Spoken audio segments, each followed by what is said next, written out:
Okay, here's the deal. I'm a small town boy, although when I was growing up, I never really thought of Kipling as a small town. I'm from Saskatchewan, which is a very, very big area with very, very few people. There are around 1 million people in an area, 2 or 3 times bigger than the whole country of Japan.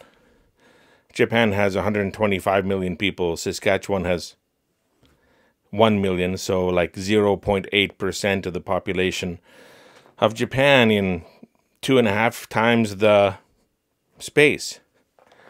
But growing up, Kipling was a big town in that area. The other neighboring towns were smaller or didn't have a lot of the same facilities.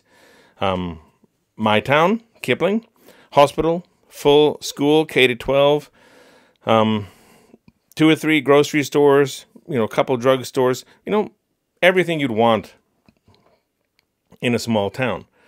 Of course, we couldn't really buy shoes or clothes or things like that. We'd have to go to the city. And the city was Regina. And this is where I went to university. And I thought Regina is big. Regina has lots of things. But Regina, at that time, had about 180,000 people. Now it might have around 200,000 people. And where do I live now? I live in Yokohama, which has 3 million people, which is 3 times more than all of Saskatchewan. And this is part of the Kanto area of Japan, which is a lot of cities that are just touching. It's basically one gigantic metropolitan area with 38 million people, which is more than Canada. So I am a small town boy, small town values, small town thoughts. But do I have small town dreams? So here's my backstory. I was born in a hospital in Regina, but after that, we moved to a town called Siemens. And Siemens is not really a town, it's a village with about 196 people today, under 200 people. So around that time, it would have been probably similar. And then after that, we moved to Punishai, which is also a village, has a little over 200 people. Now, I don't really remember anything about Siemens and Punishai, but I did see the names of those towns written in pencil in photo albums when I was too young to really have any memories of that time. So those are just names in a photo album. I think maybe one of my earliest memories is from Punishai, possibly. Adults drinking in the backyard, jumping over a fire pit. Very, very vague. After that, so we stayed in each of those places about 1 year. After that, we moved to Raymore. Raymore is officially called a town, according to Wikipedia. And Raymore has between 500 and 600 people. So that is much bigger than Siemens and Punishai. And we stayed there for about 3 years. Now, Siemens, Punishai, and Raymore are all north of Regina. And I rarely go north of Regina. I think I went to Saskatoon twice, which is north of Regina. But I kind of go to Regina and stay south, especially the southeast corner of Saskatchewan. Now, where is this talk leading? Well, let me just carry on. So we stayed there about 3 years. I went to kindergarten in Raymore. I developed, my first friendships with some neighbor kids, Glenn and Sherry Dodd, and there was a boy named Wayne Hootie who was older. He was my brother's friend. And I went to kindergarten there, but for me, kindergarten was like half a day on Saturdays. It wasn't like a real school. I don't know why. After that, we moved to Lumsden. Now, Lumsden is also called a town, and I didn't know this because we lived on a farm. We rented a farm. We rented a house on a farm. And after school, we'd go home on the bus and stay on the farm. So I didn't really make friends with people in town or in my grade at all. I don't remember. I remember one name. I think the name was Laura Leslie Love. And the teacher paired me with her because I had a lisp, and the teacher wanted me to listen to her and try to sound like her. I'm not sure. I don't really have very many memories of Lumsden, except that I did pretend to be sick a lot and avoid getting up and getting dressed and getting ready until the bus was right in front of the house. So my mom just told the bus to leave and I stayed home. And then suddenly I felt better and I would watch TV because I was hoping to see Rin Tin Tin and the second part of the White Buffalo storyline, because I didn't really understand TV schedules. I would have been 6 at this time. So Lumsden is bigger. Lumsden has more people than Kipling. Lumsden has almost 2,000 people, and it's kind of a suburb of Regina. So I think a lot of people who work in Regina live in Lumsden. After Lumsden, we moved to Wolseley. And I have a lot of memories of Wolseley. I learned how to ride a bike. I had some friends in Wolseley. I explored parts of the town. You know, in Lumsden, I did have the stirrings of empathy. I remember thinking about the son of the bus driver. He calls her mom, and when he goes home, he is him, and she is his mom. And what would it be like if I were him, and that was me? And I started to get out of my own mind, and I think that's the first step of empathy, is to objectify yourself and see yourself from outside. So I do remember, you know, around 7 is when empathy kicks in for most kids when they're developing. So anyway, we lived in Wolseley for a year. I have a lot of memories of Wolseley, and I had gone back to Wolseley 2 or 3 times after we moved away because Wolseley has a drive-in movie theater. So I went there when I had my license, and I watched movies in the summer with my friends. Then we moved to Kipling, and Kipling's what I call my hometown. Kipling has 1,200 people. And it's smaller than Lumsden, but it's also a lot further away from Regina than Lumsden is. So Kipling, you know, especially in that area, Kipling is a pretty big town. And then I went to university in Regina, and according to this, Regina has, they call it the metropolitan area, close to 250,000 people in the greater Regina area. So that's my scale, right? So the whole point of all this is I know what it's like to move to a new town. I know what it's like to not know anyone. I know what it's like to be the new kid, to not have any friends. I know what it's like to not have anyone know your history or not have anyone know how to define you or understand you. I know what it's like to be just a blank slate and try to fit in with people. And that leads me to the point of this video, which is Jellyfish Can't Swim in the Night, which I think is an amazing anime. It's one of the best this season. So here's my criteria: opening song, closing song, visually beautiful, the lyrics are beautiful, the songs are beautiful. I watch them every time. Voice acting, top notch. The visuals, the animation itself, very high level, very beautiful, colorful, sometimes a little bit experimental. Plus, it has characters who are musicians, so there is a musical aspect to the storyline. And I find the characters very familiar because I can see some of myself in them. So we have 4 girls. Mahiru, who is an artist. She's loved drawing since she was little, but she won a contest when she was in elementary school, and one of her pictures was chosen to become a mural. And when she took her friends to show them that mural when she was in elementary school, she didn't tell them who designed it. She wanted to show it to them first, and they laughed at it and thought it looked stupid. So she just nervously laughed and agreed with them and kind of stood in a way to hide her name on the wall so they wouldn't know that she was the one who made it. And then she went back later with a black marker and crossed off her name so that people wouldn't associate that picture with her. And it stayed there for years and years and years. And she kind of gave up art. She gave up drawing. She didn't see that as something that would be accepted by other people. And she didn't have confidence to show people her art. Although they all knew she was a good illustrator, she just wouldn't really show anyone. Although she still did it at home, secretly, privately. So there's a girl who had a dream, had a passion, had a talent, had a skill, and then external pressures, external forces robbed her of confidence and forced her to give up pursuing that dream. The second character we meet is a girl called Nonoka. And she used to be a member of an idol group, and she's really good at singing. She loves singing and dancing. She loves performing. But there was some kind of scandal. It's not very clear yet. And she had to leave her group in disgrace. Now, as an idol, she didn't use her real name, so that scandal didn't follow her in her personal life. But she wants to perform. She wants to be seen. She wants to show people that she can do it and that she is talented. But she doesn't have any avenues, and she thinks if she does become famous, that's probably going to come up again. But it's not stopping her. She's trying to do it by herself independently.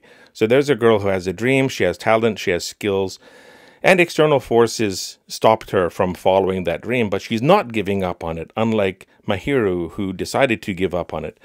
The next character we meet is, we meet in full, is a girl called Kimura. And Kimura is not her real name. Her real name is Mei Kim Anuk Takanashi. And she has, red hair. And I think she's foreign or she's mixed.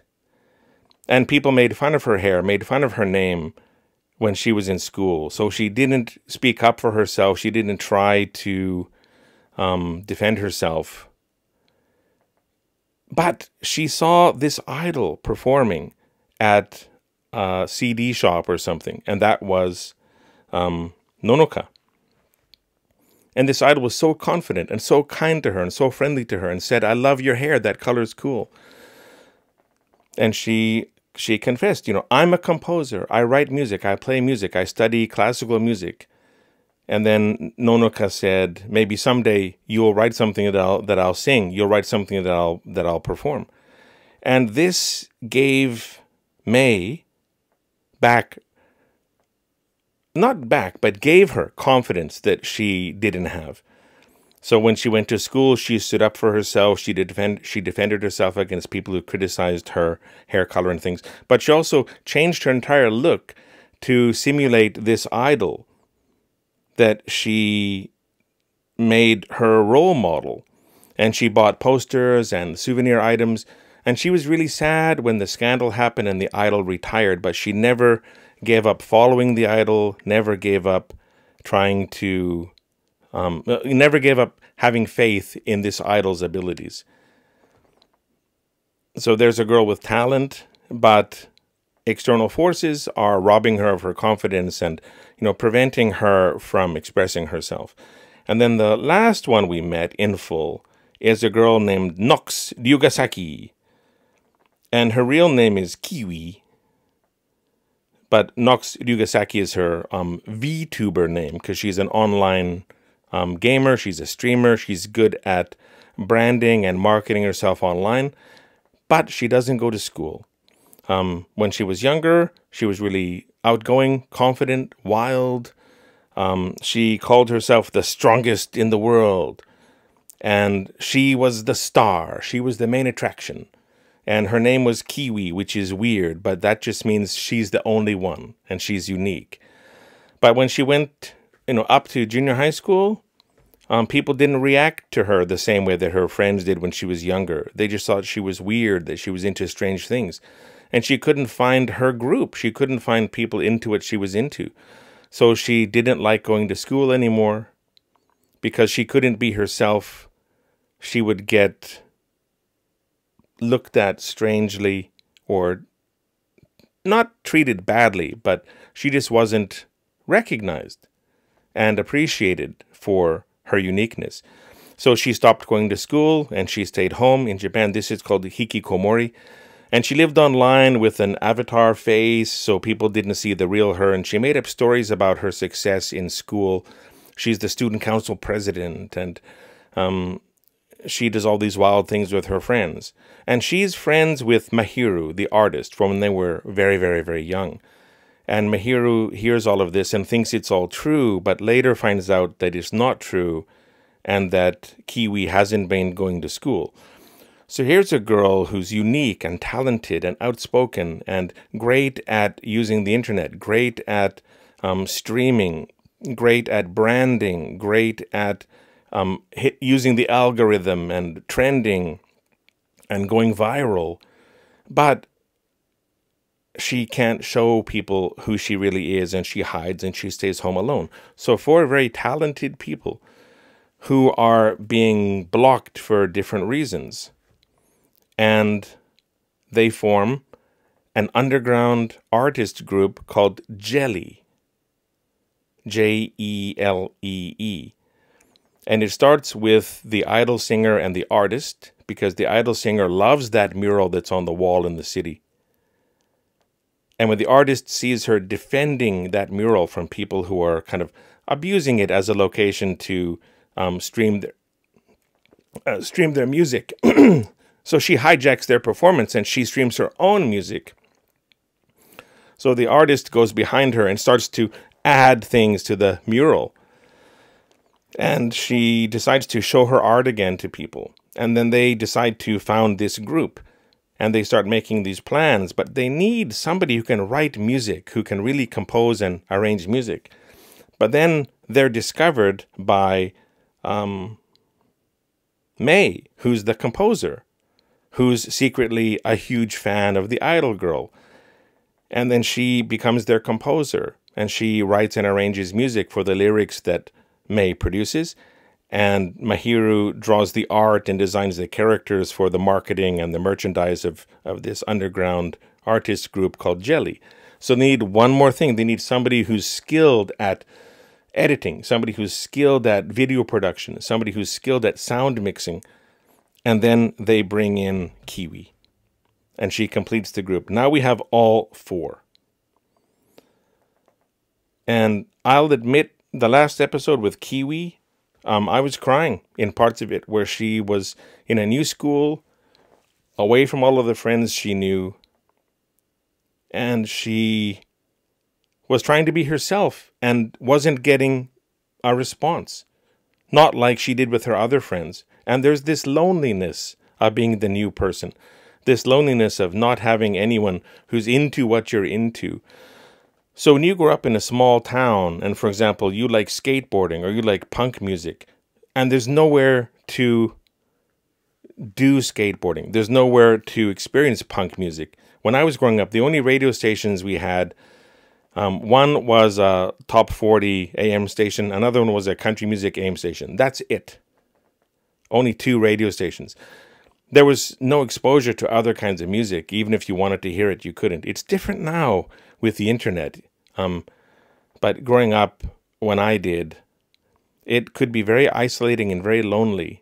And you sometimes couldn't be yourself or couldn't express who you really were because it would just be a hassle. You wouldn't be able to fit in.